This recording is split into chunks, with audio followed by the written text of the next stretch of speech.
What is up, guys? Matchstick over here. Today in this problem, I'm tackling a electric power steering issue. So this is a 2013 Acura TL, and the problem was the customer got a battery installed, drove just a little bit, and then completely fried the power steering system. So whenever I turn on the car, well, the problem is solved now. However, I just want to show you what I'm talking about. So before I turn it on, this light would be on after I turn it on, and it would say service power steering. So what I did, I checked through my scanner. I checked the torque sensor is fine. I did a relearn, that's fine. Jacked up the car, did the 10 degrees to the left, 10 degrees to the right. Nothing. I mean, it succeeded, but nothing. It's still there. So I just wanted to make this video to say that the electric power steering module that is located right there under the glove box, which is right here.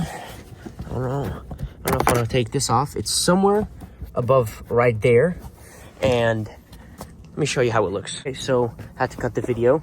I got the old module. So this is the part number.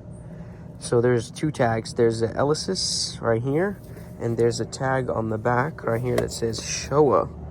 I don't know what the hell that is, but here are the part numbers. So this module, only change it after you have tried to clear the code, which was permanent. The code that I was getting is 3209, which is motor current correlation under the EPS module fault codes.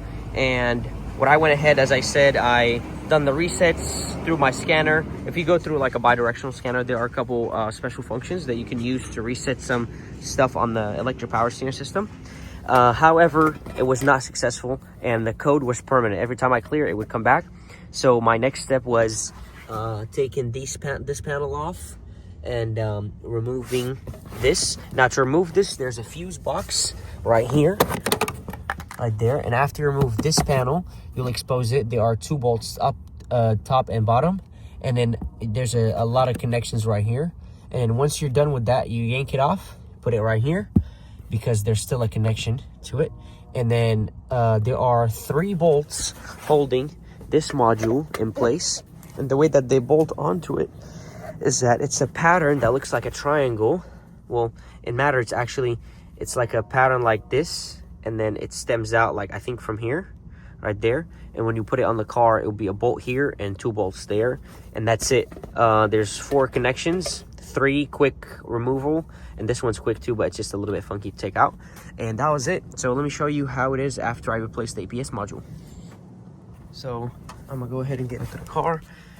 Just let you know that you absolutely need no reset after you replace the EPS module.